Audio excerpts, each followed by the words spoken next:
Хасавюртовские соглашения – это не каприз Лебедя, а официальное соглашение, подписанное двумя сторонами вооруженного конфликта – Российской Федерацией и Чеченской Республикой Ичкерия. Подписанты от России – генерал Александр Лебедь и премьер Виктор Черномырдин, от чеченской стороны – Аслан Масхадов, начальник штаба вооруженных сил Чеченской Республики Ичкерия. Документ носит статус соглашения о прекращении войны.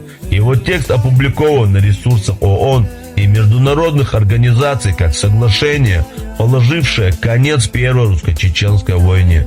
Ты говоришь, Лебедь не имел полномочий, но документ подписан не просто ручкой, а мандатом, который ему дал президент Российской Федерации Борис Николаевич Ельцин.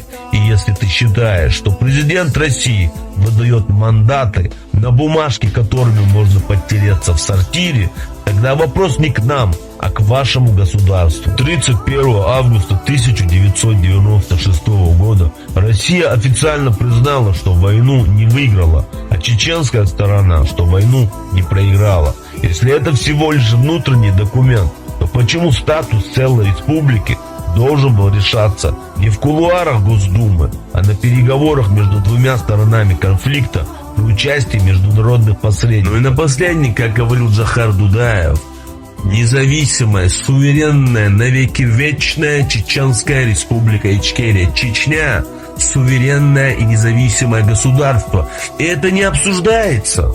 Просто она находится под оккупацией. Но никогда такого вопроса не будет и не встанет о ее независимости, потому что она уже независимая.